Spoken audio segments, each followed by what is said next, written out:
यह है साल 1622 की एक ठंडी और तूफानी रात। फ्लोरिडा के तट के पास एक स्पेनिश कार्गो शिप अतोचा सोने और चांदी से लदा हुआ बेतहाशा कोशिश कर रहा था वापस स्पेन लौटने की। लेकिन जब वो फ्लोरिडा स्ट्रेट से गुजरा तभी वो सीधा एक भयंकर हैरिकेन के बीच जा पहुंचा। तेज हवाओं ने जहाज के मस्तूल तोड़ दिए, लहरों ने उसका रडर उखाड़ फेंका और कुछ ही मिनटों में अतोचा समुद्र की गहराइयों में समा गया। रिकॉर्ड्स के मुताबिक उस रात करीब $500 मिलियन की कीमत का खजाना डूब गया था। उसका ठिकाना पूरी तरह रहस्य बन गया। लेकिन 3 सदियां बीत जाने के बाद जब वो खजाना समुद्र की रेत के नीचे सड़ चुका था, तब किसी ने उसे फिर से खोज निकाला और जो मिला वो उम्मीद से कहीं ज्यादा कीमती था। हमने इस पूरी कहानी को मॉडल किया है, दिखाने के लिए कि कैसे एक इंसान और उसकी DIY ट्रेजर हंटिंग टीम ने दशकों तक तलाश जारी रखी और कैसे उनकी जीनियस इंजीनियरिंग और एक पुराने दस्तावेज ने उन्हें इतिहास के सबसे कीमती जहाज के मलबे तक पहुंचा दिया। जब अतोचा उस रात डूबा था तो वो फ्लोरिडा कीज के पास एक उथली रीफ में जाकर फंस गया था। 100-200 मील लंबा इलाका जो छोटे छोटे द्वीपों से बना है। उस वक्त जहाज का स्थान मालूम था, लेकिन कुछ ही हफ्तों बाद एक और तूफान आया जिसने जहाज को पूरी तरह तोड़ डाला। उसका मलबा कई मीलों में बिखर गया और अतोचा का ठिकाना हमेशा के लिए खो गया। लेकिन उसके खजाने के रिकॉर्ड कभी नहीं मिटे।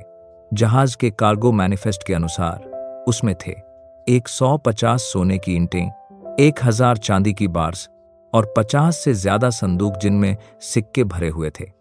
आज के हिसाब से वो खजाना कम से कम $500 अरब का होता। बस किसी को उसे ढूंढना था। यहीं से कहानी में आता है American treasure hunter Mel Fisher. Mel ने अपनी पूरी जिंदगी डाइविंग में बिताई थी। अपनी पत्नी के साथ वो कैलिफोर्निया में एक डाइविंग स्कूल चलाते थे, जहां उन्होंने 60 से ज्यादा लोगों को डाइविंग सिखाई थी। लेकिन जब उन्हें पता चला कि अतोचा का खजाना फ्लोरिडा कीज में कहीं है, तो वो सब कुछ छोड़कर वहां आ गए। सिर्फ एक नाव और कुछ मेटल डिटेक्टर्स के साथ उन्होंने मेटिखम्बे कीज नाम के इलाके में तलाश शुरू की, जिसका जिक्र कुछ पुराने दस्तावेजों में था। लेकिन 1 साल बीत गया, उन्होंने 100 मील से ज्यादा खोज की और कुछ भी नहीं मिला।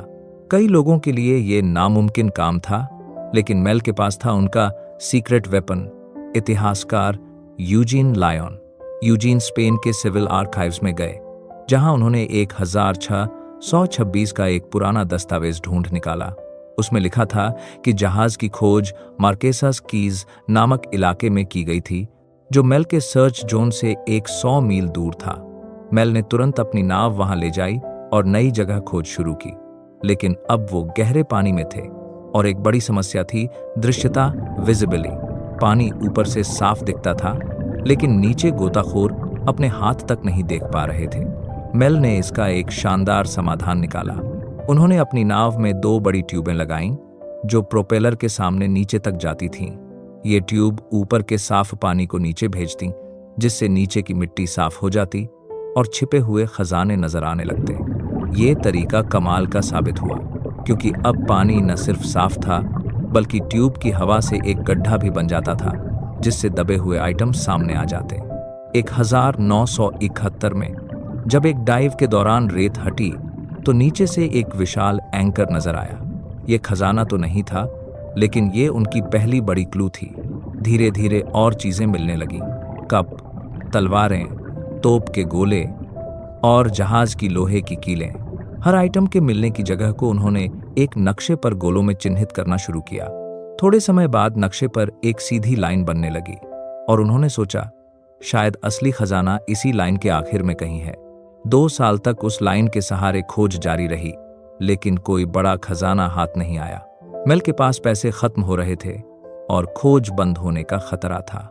फिर 1973 में उसी एंकर के पास डाइवर्स को चांदी के सिक्कों का एक ढेर और 3 बड़ी सिल्वर बार्स मिली। यह खजाना $100 से ज्यादा का था, लेकिन सवाल था, क्या ये अतोचा से था या उसके सिस्टर शिप से? मेल ने फिर उस जहाज के कार्गो मैनिफेस्ट की ओर रुख किया।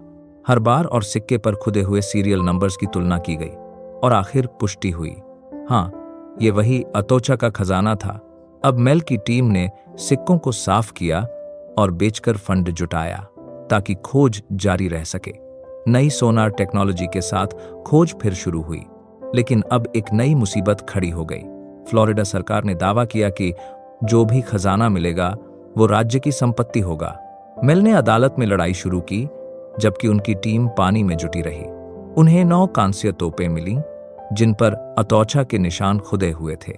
लेकिन उसी रात उनकी एक नाव पलट गई और 3 लोगों की मौत हो गई, जिनमें मेल का बेटा भी था।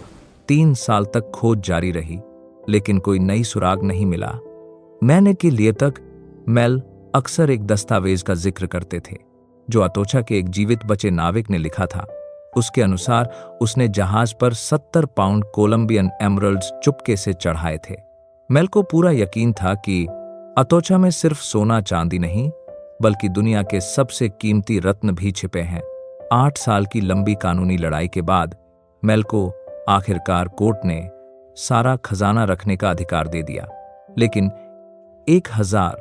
1970 के आखिर तक वो $6 मिलियन खर्च कर चुके थे और असली खजाना अब तक गायब था। फिर भी मेल ने हार नहीं मानी। 1983 में जब टीम लाइन पर जा रही थी, उनके मैग्नेटोमीटर ने तेज सिग्नल दिया। डाइवर्स नीचे गए और कुछ धातु के टुकड़े पाए जो ओरिजिनल लाइन से थोड़ा साउथ ईस्ट में थे। उन्होंने नक्शे पर नई जगह मार्क की और अब एक नई लाइन बननी शुरू हुई। वो जानते थे दूसरे तूफान ने मलबे को उड़ा दिया था, शायद ये हिस्सा वहीं बिखरा पड़ा हो। 2 साल तक वो इस नई लाइन का पीछा करते रहे और धीरे धीरे छोटे छोटे खजाने मिलते रहे। फिर आया 20 जुलाई 1985, ठीक 10 साल उस दुखद रात के बाद, जब उनके 3 साथी मारे गए थे। सोनार स्कैनर पर एक बड़ा धुंधला ऑब्जेक्ट दिखा। 2 गोताखोर नीचे उतरे। उनमें से एक, ग्रेग वेरहम, थोड़ा पूर्व की ओर तैर गया और तभी उसने उसे देखा। एक 80 फुट लंबा जहाज का मलबा, चारों ओर चांदी की ईंटों के ढेर, सिक्कों से भरे संदूक और रोशनी में चमकते सोने के बार्स। 16 साल की मेहनत के बाद मेल फिशर और उनकी टीम ने आखिरकार अतौचा का असली खजाना खोज लिया था। मलबे के बीच उन्हें एक अंगूठे जितना छोटा पन्ना एमरल्ड मिला, जिसकी कीमत $800 थी। थोड़ी ही देर में दूसरा मिला, जो $1 मिलियन से ज्यादा का था। आखिर में उन्होंने 2 शून्य से ज्यादा अनकट एमरल्ड्स खोज निकाले और मेल की वह कहानी सच साबित हुई। ये थी अतौचा इतिहास का सबसे बड़ा और रहस्यमयी जहाजी खजाना। 16 साल की मेहनत, संघर्ष और इंसानी जज्बे की ये कहानी हमें बताती है कि अगर आप हार नहीं मानते तो समुंदर भी अपने रहस्य उगल देता है। अगर आपको ये कहानी पसंद आई हो तो इस वीडियो को लाइक करें, शेयर करें और ऐसे ही रहस्यमय साइंस और हिस्ट्री डॉक्यूमेंट्रीज के लिए सब्सक्राइब करें द यूनिक वीवर्स, जहां हम दुनिया के हर रहस्य को खोलते हैं एक नई नजर से।